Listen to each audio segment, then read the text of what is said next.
Hello everyone, this is Meko or Shailu, back from a long hiatus from making videos. Glad to be back in the saddle. Today I am making a video on Orisha Ibeji, the sacred twins of our faith. Incredibly important deities in our religion. And one thing that they prove is that there's no such thing as a small Orisha. Right? These Orishas are some of the most powerful things that we have access to, most powerful spirits, and they're ours for our devotion. They're very popular, they're very beloved by all. Most people with any length of time in our faith will ultimately end up having their own shrine to the Ibejis. And very, very common, very popular. The Ibejis, what does their name mean? The Ibejis, the word means to be born a twin, be born in two. So B-I or B-I-Y-I is to be born. Eji is the number two, or Eyi, Ibeyi, or Ibeyi. You also hear that people call them Los Meyis, right? A little creolized version. It's also very, very common to call them Los Imaguas, simply the Spanish word for the twins. It's very common. In fact, there are Creole songs that we sing. By Creole, I mean composed in Cuba, even during ritual, that use the Spanish word for Los Jimaguas, right? We're so devoted to them that they even come as part of our regular everyday culture. The sacred twins in question, are the children of Chango and Ochun, but raised primarily by Yemaya. And they represent that if in our faith, childbirth and the having of children is the greatest blessing, imagine being blessed with children. And that is the first lesson. It's considered a miraculous birth. It's considered a gift from the gods. It's considered such a blessing to have two children. And the Beji represent that blessing. You'll even hear some stories from Pataki where it was claimed that certain tribes thought that it was a bad omen to give birth to twins, and then they were practicing infanticide. And then, when Shango had his twins, he put an end to all of that, and he educated all the neighboring tribes. I don't know if that should be taken literally. I'm always a little suspicious when one group makes another group looks less than in their mythologies. Could be, I don't know. But the point is, Yoruba, Lukumi, and I'll even get into Dahomey, why twins have always been a big deal in those cultures, a big blessing. So, the Rishi Beji are very, very special, very powerful. They prove that there's no such thing as a small Orisha. And the biggest story, the most popular story where it shows that is that the day that they fought the devil. So the story goes, Shango was still young and he was enjoying his life, and what he wanted to do was play drums and dance to drums and have a great good old time, and he squandered all his money in festivities. And a man walks up to him and says, well, I can give you money, just sell me your drums, sell me your bata drums. And Shango was like, well, I won't have my drums, but I can still dance to other people playing. And so he did, and he sold his drum to this man. This man ended up being Olosi. Don't get confused, not Olofi, Olosi, Olosi. And so Olosi ended up being the devil. And so what are you going to do? The devil's a really powerful guy. And so how was Shango going to get it back? What did the devil do with the bata drums? Those bata drums are sacred. They have power in them. And so what did the devil do with it? He used it to announce war and to wage war. which is why we say that in all cultures, armies would uh, announce their troop with drummers up front, right? Based on this story in the canon of Hiroshima. In Kari shows that. No, it's a different story, a different Odu. For us, it's a Hiroshima or Barakoso Hiroshima Bara in that family of signs. And so what the Ibeji did, the twins, they dressed up in identical clothing. They looked very similar, and they sought out the devil. They sought out Olosi, and they challenged him, but they challenged him one by one, and they wrestled. The one would wrestle him, and once the devil was getting tired, he figured he made a wise retreat. But when he would run away, there was this figure, looked just like the other one, exactly the same, ready to wrestle again. And they'd engage in combat. What would happen? This other guy was nice and fresh, but Olosi's thinking it's the same guy. Wow, he doesn't tire. And while they're fighting, the first Ibeji, was resting up. So when he got tired and made another retreat, who was meted by the other one, and eventually Olosi realized he just couldn't defeat this guy. Actually, two guys, but couldn't defeat him. He gives the drum back, and this is how we were able to regain Batadrum for our sacred purposes. So when we see that the Ibejis were able to defeat somebody as powerful as the devil, we see how highly we esteem and how powerful we think the Ibejis are. Proof that there's no such thing as small Orishas. Now, I keep saying that because physically speaking, the altar, the shrine to the Ibejis are relatively small. They're compared to what we get for like Oshun and Shango. They're two small clay jars and two dolls. And nowadays, usually plastic. Mines are made out of wood. Mines are Yoruba carved. And so just an idea of how powerful we believe the Ibejis are. We believe that one of the things we say about the Ibejis is that they are the granters of miracles. All the Orishas can bless you. All the Orishas can give miracles. But the Ibejis are particularly famous for being grantors of miracles. And another reason why they are highly worshipped and adored by most people. They are called Omordu, the children of the monkeys. I think it's specifically the colobus monkey.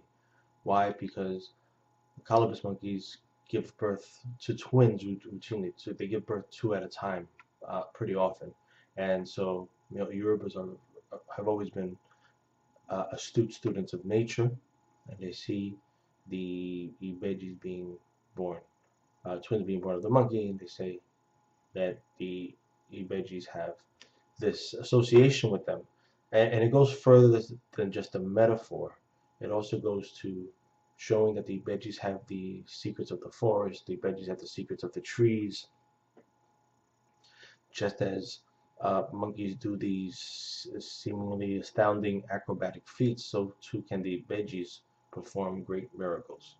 And and so that's the association. So Omoedum. So that's part of our song. Bejila Omoedum.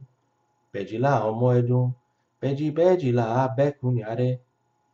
Very, very popular song for the Ibejis. The Ibejis are named Taiwo and Kainde, the very first two. Now, this is something I learned from studying the Yoruba. I didn't learn this in Lukumi, I learned this in Yoruba, that Kainde, which is, maybe I'm getting it backwards, but the one that's born first is actually the youngest. The one that's born second is the oldest, because the oldest sends the youngest to taste the world, make sure that everything's okay. We call the Ibejis the banner of our faith, la bandera del santo, the flag of our faith. What does that mean? It's kind of it's a strange thing to say, right? What is a banner? What is a flag? A flag is something that represents your principles. It represents who you are, your identity. So to say that the Jimaguas or Ibeyi are the banner of our faith, what is it about the Ibeyis that is so emblematical of who we are as a religious people, right? One of the things you'll notice is in many lineages, the Ibeyis, when you receive them, the dolls get dressed the whole year in white, just like when somebody gets crowned Ocha for 1 year, and then they get clothed as Yamaya and Chango afterwards. A lot of people also put them straight into the blue and red. But in my lineage, they actually dressed for white as for a year, and then um, they're not dressed. They also wear the ilekes, the necklaces of the five principal orishas, right? Just like we do, right? So these dolls, and that's going to be very important in a moment to understand that they represent. So some of the things that they represent, all the things that are important to us. They represent initiation, even though nobody gets crowned directly. The twins, they represent initiation. They represent the journey. Um, and just so you realize, all Orisha, there's a Pataki or Oduns at some one point or another that explains how this Orisha went through initiation, that Orisha went through initiation.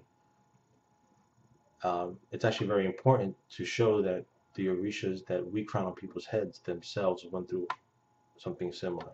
It's actually part of it. Um, but we don't make statues or we don't get plastic dolls for Shango or Batala, dress them in white for 1 year, and then dress them in the right clothes. We only do this for the babies. Why? I'm going to get to that in a second. Because, as I was saying in the beginning, the Ibejis represent us. They represent us. They are emblematical of us, but they're also very connected to actual twins themselves. Actual twins. So here's something that you may or may not know. When a person is born a twin, when they're born an Ibeji, they have certain privileges and also obligations. One of them is that when they get crowned, when they get initiated into Ocha, they always say it's preferable that they get crowned with their twin. And if not, the doll representing their twin should be in the throne with them, should go through the process with them, because there shouldn't be anything that's making them different. And so, again, the dolls, whether they belong to twins or not, are going through the Awa process. But now we have a very clear example where the doll actually represents an actual human being. When a twin receives Ibejis, my lineage and my teachings, when a twin receives Ibejis, they get both jars with the sacred mysteries inside it, but they only get one doll. Their doll represents the other twin, and when then that twin gets the Ibejis, receives the Ibejis, they only get one doll. And so that's one of the differences. Another difference is in my lineage again, Ibejis are the only twins, when they receive Ibejis, are the only ones that receive a full hand of shells. That's not universal. If you didn't receive it that way and you're a twin and you're listening to this, it's okay. I've plenty. But that's how it is in my lineage. And so the idea that the twin, the doll, the consecrated doll, does not only represent the original Taiwo and Kainde of Shango and Oshun, i.e. Yamaya. I'm going to make that confusion all day. No, there is an actual connection between the flesh and blood person receiving and that doll. Okay, the idea of effigy is very important when it comes to veggies, right? The idea that you're connected with that heavenly spirit and it's connected with you, very, very fundamentally goes into our ideas of life after death and why, um, what happens. And so the idea of effigy represents life after death and what happens to the soul. Okay, so just for as a thought experiment, I mean, it really happens. We're all going to die one day. May Olofi make that day very, very far in the future. But when you have two twins, it's possible that one goes first. One goes back to heaven first. And so what happens, right? The surviving twin stays with their Ibeji, with their own Ibeji doll, representing their own sibling, right? It's representing the original Taiwo Kainde, but it's representing their own sibling. And so here you have this really, in Lukumi, this really curious intersection between Egun and Orisha, right? A lot of people make a lot about, oh, this Orisha is an Egun and that Orisha is an Egun. It kind of like blurs the lines. We say that about Baba Luaye, Udua. Nobody ever said that about Ibeyis, yet in practice, here we are telling twins that your doll that you receive represents your actual brother or sister, your actual brother or sister. And when your brother or sister passes away, that doll is still there for you to pay devotion and homage to, right? So I think it's a very mystical understanding that you may return to heaven before your twin Ibeji, or your the twin may return to heaven before you, and that's still that connection, right? Um, very, very, very powerful, in my opinion. Um, as I was saying earlier, oh, before I proceed, twins. So, what happens when a twin passes, right? So, again, in the canon of Hirosum, we also have, particularly Hirosum Bara, we have this idea, the idea, uh, the uh, the I won't say prophecy, the concept that it's possible that your twin has already gone to heaven before you. And so Ido Sumbara is very, very explicit in saying that you have to pay homage to your deceased twin. And so what happens is people who are born under the Odu of Ido Sumbara, who aren't born twins, what they're very often told that it's very possible that you started off as twins in the womb, but you know uh, the other one was never born, never developed for whatever reason. You were meant to be a twin. Um, it could be that you were a spiritual twin. Also, I've learned that in science, some people absorb their twins and they can have the DNA of their twin, and I don't know, have a third hand sticking out their back. I don't know. Science is great. Nature's great. The Orishas are great. All these variations of things that can happen, but the idea of being connected spiritually to another person who may not be in the flesh, very, very, very deep. Um, and if you were to additionally study Yoruba, you can actually even go deeper into that. Things I didn't learn in Lukumi. They may exist in Lukumi. I was not exposed to it in Lukumi.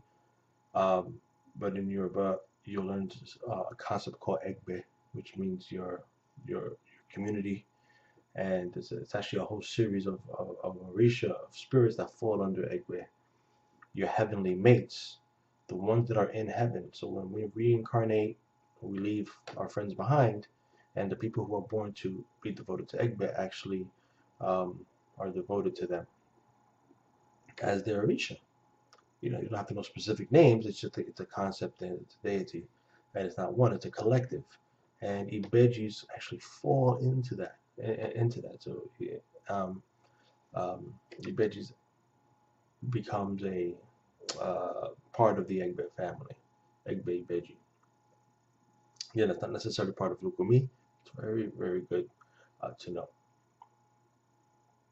Um, so the Odus that the Ibejis at some point they speak in a lot of Odu. The main ones for us that I'm aware of is Irosun, especially Ejioku. Two cowries facing out. That's really obvious. Ejioku, Irosun, Eyonle. Yeah. The whole idea of twins and doubles itself goes beyond just the children of Chango and Ochun. The idea of things doubled is actually a fundamental concept. So I neither have to tell you about the dichotomy, the male and female, perfect balance, but we also have more to the point, for example, an Odu, the divination. Remember, our divination system is not just divination, it's also the record of our faith, a record of creation, record of life, record of death. And so, Ibeji, the Odus come in pairs, they come in twos. So, you throw, you have one Ogbe, that's an Ifa, you have one Ogbe on the right hand side, and if you have another Ogbe on the left hand side, you have Eji. Remember I said Eji means two. You have Eji Ogbe. So the Eji made its way into the cowries, whether or not there are doubles cast, right? So you'll hear us say Eji Unle or Eye Unle, even if it's just one Unle, right? So let's say we get an 8-4 Unle Irosun, we still say Eji Unle Irosun. We still say the Eji. That has been passed on to us, right? The Eji Oku, very very straightforward. Ejirosun, right? There's Irosun and there's Ejirosun. Kawi diviners, it's very, very common for people to say Ejirosun, right? In fact, we are even redundant. When we get 4 and then 4, we'll say Ejirosun Mei, right? So, so the Eji, so a very important part of the Odu, represents the two columns, two sides of life, the duality, heaven and earth, and all those other things that are very much associated with doubles and pairs. So are the Ibejis identical twins, fraternal twins? Well, the most common depiction of the Ibejis when we receive them is one male and one female. Therefore, fraternal twins. That does not mean that it's necessarily the case all the time. Daiwoka and De, born of Chango and Ochun, are the only twins ever to exist. And not only that, all twins are called Daiwoka, right? That's everybody. Every twin's name. They can get additional names in addition to Daiwoka and De, but everybody is. But if you listen to the story that I said at the beginning with battling Olosi. By the way, just so you realize the difference between Olofi and Olosi, Olofi with the F, the name means the owner of the law, the one who gives the law. Olosis means the owner of wickedness. So Olosi, you'll hear us say many oftentimes there is no devil in our religion, and then a few days later we'll say the story and confuse the heck out of everybody. So the Olosi is not really a really developed concept with us. Shows up a couple times here and there, probably more metaphorical in nature. We don't believe that there's an actual spirit. Anybody can be an Olosi. Anybody who practices wickedness can be an Olosi, right? You're a bad person, you're an Olosi. That's it, right? In the story that I told, that person is actually depicted as having, that spirit is actually depicted as having great and evil powers, much more than your average human, but you get the idea. So in that story, you had two identical twins, or at least made themselves to be identical, where Olosi could not tell the difference.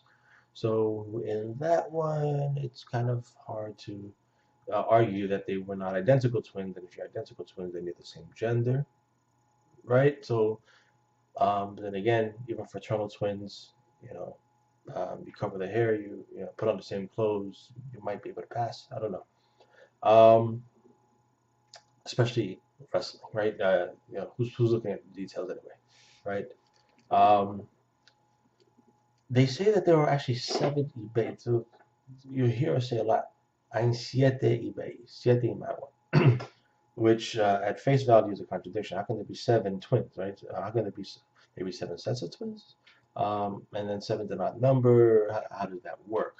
So the idea is that the first two born were Taiwo Kainde, and so they're the first two, and then everybody else born from the union of Ochun and Chango is still considered part of the Ibeji family. So the next best known Ibeji is Ideu. Now Ideu, unlike necessarily Taiwo Kainde, Ideu was very much raised by Ochun, was cared for by Ochun, and became sort of the keeper of Ochun's riches. So when you receive the dollar Ideu, you receive, well, first the objects of Ideu. Um, it's one single jar and one dollar. And so we still call it a Ibeji even though it's singular, right? The idea is part, you know, that proceeds. So what happens? What happens if, you know, in real life, you're a twin, right? So your name could be Daiwomeko, right? You get a couple of first names, right? Or, you know, Kainde, Joseph, right? Whatever. And so then your parents have another kid after you, after the both of you. It's a singular, it's a single child. That person is an Ido or Ido, right? The, so that's kind of like the idea. They're not necessarily in your blood. They're not being a twin is not necessarily associated with any particular issue, but for us it is, right? The Ido is mostly associated with Ocho. Very popular, very common, associated with wealth, associated with a good fortune, many blessings. Aina is another part of the Ibeji family, considered to be fire incarnate. So now we have these themes. So, who's fire incarnate, right? Chango, right? So now Aideu dresses in yellow and represents Ochun. Ochun's water is a symbol of Ochun. Um, the Ibeji that gets dressed in blue represents Yemaya and Yemaya's water. So now we have, you know, Aina is actual fire incarnate. Now, Aina in Yoruba land actually means one who was born prostrate. So, you know, baby's born, you know, head first and face up, right? If the baby happens to be born face down, it's considered being born in a prostrate and devotional position. They call them Aina. I think I'm getting that right. And so that's what it means in Yoruba land, right? Really nothing to do with twins, right? For us Lukumis, right? Aina, like Ina, is fire. And so being a child of Shango, Aina is really, literally fire came to the earth, right? Shango's fire incarnate, became incarnate, right? In the spiritual realm. So Aina came to earth and the element incarnate. And so that's Aina. Again, Aina, similar to Do, single container, single doll. The other ones, the other, how many are there left? Like three more left. Um, there isn't really a consensus on their names. They're not received to the best of my knowledge. They don't exist as physical objects. We just say the concepts, right? I've heard Idogbe, I've heard Araba, I've heard Oronia. I've heard a bunch, but they're not part of our daily devotion. I don't know any songs to them. Um, there. There's one, and not every story has to be taken literally. I hope if you've been listening to me for some time, you're following me with that. So there's one story, really cool story, where Aina is actually the twin to Odo, which is the motar, the wooden bowl, the wooden container that Shango uses, right? Where the where you mash a pilon, right? Where you mash yams, where you mash foods, and then you invert it for your ritual purposes. So there's one pataki where Aina, fire, is the twin of Odo, which is a wooden motar. And you can see if they were born in the same room where that could be problematic, right? Wood and fire don't get along that great. And so um, with that, in that story, and this story I've actually have repeated, and it's not a very widespread story. I've been like looked at like I have three heads. That's fine. If you get something out of the story, if you get something out of it spiritually, um, by all means use it. If you don't, then okay, you can discard it. Um, but Odo died right there, right, because of the fire. Um, that was Aina. And in Chango, in mourning the death of his child, decided to commemorate his child as the Motar, right? Which and it's sadness, and where it says, well, anytime my rituals are going to take place, this is not going to be too far. Um, and so this is to talk about the twin that died at birth, and we touched on this previously already in this video. What happens when one twin doesn't make it? One of them dies. Ino Sombara, which I mentioned already, explicitly states a twin that may have died tragically, or a sibling, not necessarily a twin, who may have died tragically. Um, so that's where that comes from, and then so there it is, right? Now Odo and Aina are not received simultaneously. They're not, you know. Odo is really the motar. There's no ceramic jar container. The motar is a motar. A pilong is a pilong. Completely separate from Aina, but there is that one pataki linking them. Um, and I hope this video you can find some use. I hope it increases your knowledge and your ability to be devoted to the Ibejis. I look forward to your comments in the comment sections, your questions and suggestions for future videos.